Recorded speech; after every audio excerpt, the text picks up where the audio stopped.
Ya, Anda kembali di layar demokrasi, kita masih editorial view. Sudah banyak yang kita bahas tadi, dari soal kebijakan pemerintah, kegagapan, dan lain sebagainya. Termasuk juga kemudian menarik ketika Pak Mahfud MD, Menko Polhukam mengatakan ini justru kepala-kepala daerah yang banyak bicara ini agak-agak menciptakan panggung politik begitu. Apakah ini ada mencari panggung atau memang ini hal-hal yang sewajarnya saja dilakukan oleh kepala daerah, Bang Usman? Iya, saya juga waktu mendapatkan kiriman bupati yang mengumumkan warganya meninggal karena corona, walaupun belum ada bukti ataupun pernyataan resmi, itu otomatis saja ini otak ini langsung berpikir, oh iya nih cari panggung, walaupun kita perlu periksa lagi seperti apa.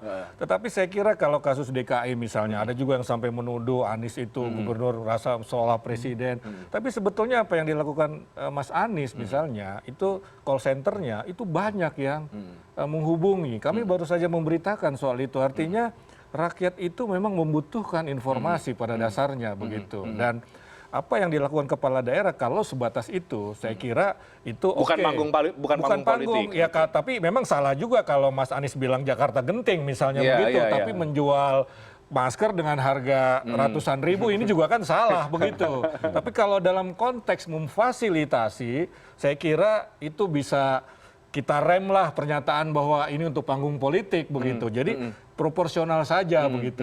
Mas Revo, semakin membantu atau justru semakin membuat publik semakin bingung? Apalagi kemudian ada pejabat daerah yang justru membuka identitas. Sebagai kepala daerah sebenarnya sah. Karena gubernur itu kan punya tanggung jawab terhadap warganya kan. Cuman memang persoalannya begini, apakah yang sudah dilakukan itu sudah berkoordinasi dengan pusat ya, atau dengan gubernur atau dengan kepala daerah lain. Karena ini kan karena Jakarta ini kan melting pot ya. Banyak orang yang tinggal siang dan tinggal malam kan berbeda. Nah, kayak misalnya saya mungkin juga Renat kan kita bukan warga secara KTP bukan warga DKI. Saya kira begini, mohon maaf ini kan, kalau urusan seperti itu kan sangat teknis. Tidak mungkin lah misalnya saya tinggal di Depok, nggak boleh misalnya ke rumah sakit Pasar Minggu, itu pasti nggak akan terjadi begitu. Walaupun tidak perlu ada protokol kalau seperti itu. Sama kayak rumus menulis berita. Korban dibawa ke bawah rumah sakit, nggak perlu disebut rumah sakit terdekat sebetulnya. Pasti ke situ karena kalau terjauh mati dia gitu. Gimana? Jadi otomatis aja sebetulnya itu. Cuman masalah yang ini, apakah kemudian yang dilakukan oleh, karena pada waktu kemarin itu kan sempat ada kesimpang siuran yang ketika Gubernur DKI ngomong 136, terus dibantah oleh pemerintah pusat. Nah, kita secara secara kasat mata juga sudah bisa melihat bahwa ini ada komunikasi yang kurang sinkron antara pemerintah pusat dengan pemerintahan provinsi DKI gitu. Nah, kita kan nggak berharap seperti itu. Kalau harusnya. itu selalu ya. Kalau DKI dalam konteks nah, ini kan harusnya persoalan seperti ini kan harusnya sampai kemudian Menko Polhukam ngomong seperti itu kan artinya tuduhannya ke siapa ini kan kita bertanya-tanya juga kan, apakah kepada Gubernur DKI, apakah kepada Wali Kota Depok, tapi rasa-rasanya kita bisa melihat lah ini kepada siapa gitu ya. Pokoknya gampang motifnya, kalau dia masih ada potensi mencalonkan lagi bisa. Wali Kota Depok dia nggak boleh nyalonin lagi. Nah itu, tapi Mas Anies mungkin karena komunikasi seperti ini ya sebaiknya ini kan bisa direduser lah, tidak yang koordinasi yang kelihatan banget ini nggak terlalu smooth itu dalam kondisi seperti ini. Oke. Mas Omang, dalam kondisi seperti ini ketika ada koordinasi yang tidak smooth, publik tentu akan dirugikan dong ujung-ujungnya seperti apa? Ya, kalau menurut saya sih kalau dijadikan kompetisi politik untuk menunjukkan kebaikan dan kelebihan, bagus saja buat rakyat ya. Karena kompetisi dalam hal ini bagus. Ya, tapi kan yang jelek kalau kompetisinya nggak sehat.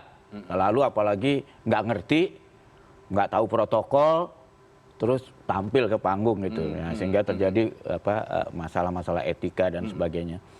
Tapi kalau saya melihat gini, tapi memang daerah yang menentukan. Saya lihat misalnya di negara bagian Washington State ya, kan gubernurnya mengatakan darurat, emergency, karena memang dia merasa atau karena bentuk federasi, Mas Bambang. Enggak, kalau menurut saya nggak harus begitu. Kita juga kan gubernur dan bisa menyatakan. Kalau dia memang merasa sudah KLB ya, dia bisa menyatakan. Nah, itu sekarang tugasnya para kepala daerah adalah mengakses daerahnya ini. Bagaimana persiapan menghadapi epidemi? Kita ini kan sebetulnya diberi kesempatan lebih baik karena kejadian dulu di Wuhan, di Cina. Jadi kita kan udah tahu, ibaratnya mau ada tsunami itu, tsunami-nya dari jauh udah dikasih tahu, ini ada tsunami mau datang. Tinggal gimana tinggal kita persiapan nyiapin gitu kan. Ya itu yang sebetulnya harusnya dilakukan gitu. Jadi tiap-tiap daerahnya harusnya udah punya kesiapan. Nanti kalau ketemu pertama, kan secara statistik udah nggak mungkin nggak Indonesia kan. Ketemu di daerah saya apa yang harus dilakukan. Terus apakah ini ditanggung oleh BPJS atau enggak? Nah, bagaimana? Ini kan semua harus sudah disiapkan sehingga begitu ada kejadian ya udah tinggal ikutin prosedur aja. Masyarakat bahkan nggak perlu nelfon, lihat website aja udah. Oke. Ada. Atau semuanya. jangan-jangan justru kepala-kepala daerah yang kemudian bertindak sendiri karena melihat pusat juga tidak cukup sigap menangani ini, bagaimana Mas Bambang, atau tidak? Saya lihat memang yang saya lihat dari teman-teman terutama di kalangan dokter-dokter yang ahli di bidang epidemi, mereka tuh gemas karena merasa sebetulnya ini kita semua udah siap membantu nih. Tapi kok kelihatannya ada lembaga yang merasa ini sektor saya. Hanya saya aja yang Ego berwenang. sektoral lagi, Ya, ego balik-balik sektoral. ini. Jadi dalam keadaan seperti ini kok ego sektoral muncul gitu loh. Gimana Bang? Ego sektoral kah? Ya bisa jadi seperti itu begitu. Ini kan kenapa terjadi ego sektoral karena kan tidak ada yang mengomandoi, tidak ada yang mengkoordinasikan. Iya. Dan saya kira kepala daerah bertindak seperti itu kan sekali lagi setelah ditemukannya 2 kasus. Sebelum-sebelumnya itu nggak ada gitu loh. Artinya apa? Apa yang dilakukan kepala daerah adalah reaktif.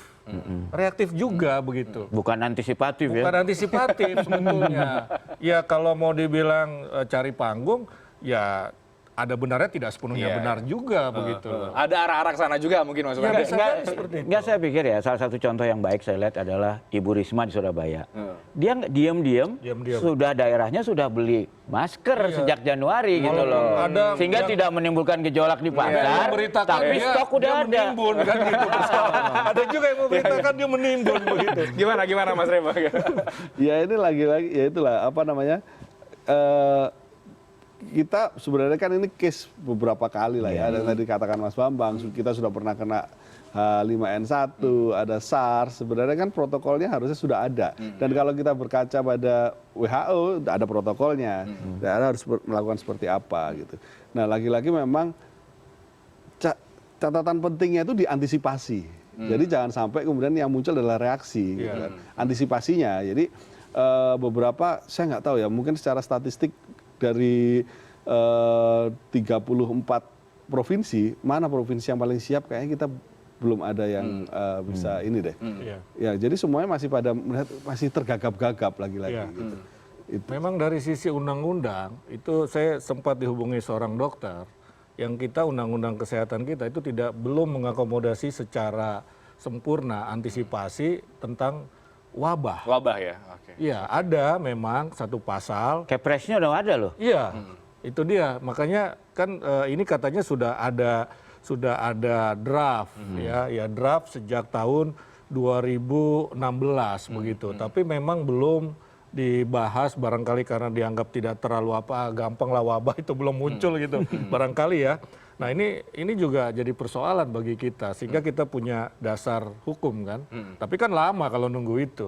Sekarang kita harus pakai yang ada, diskresi digunakan, kemudian yang tersedia saja kita pakai. Catatan pentingnya sebenarnya begini ya juga. Ini sebenarnya kan kalau secara statistik ya corona ini dibandingkan demam berdarah misalnya, itu kan masih lebih tinggi kematian demam berdarah sebenarnya. Nah, artinya sebenarnya bagaimana juga tidak hanya sekedar mengantisipasi epidemi kemudian jangan sampai menjadi pandemi ya gitu, tapi juga bagaimana menenangkan masyarakat, ini yang penting sebenarnya. Gitu. Karena sebenarnya TBC itu kan airborne ya dia kan, ini kan droplet. Kalau ini kan airborne, itu kan sebenarnya lebih berbahaya TBC sebenarnya secara ini ya. Mungkin ini karena mendunia ya. Mendunia, orang. Padahal kalau dibandingkan SARS ini cuma 2%.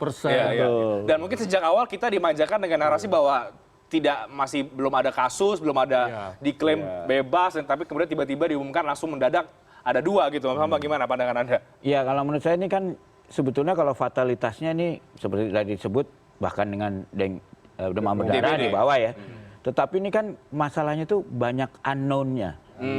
Ya kan? Apa saja tuh unknown-nya? Kalau kayak demam berdarah kan kita tahu. Pokoknya kalau demam berdarah harus tandanya gini, lakukan diinfus, dihitung trombositnya udah. Kita udah tahu. Walaupun sebetulnya fatalitasnya lebih tinggi daripada ini.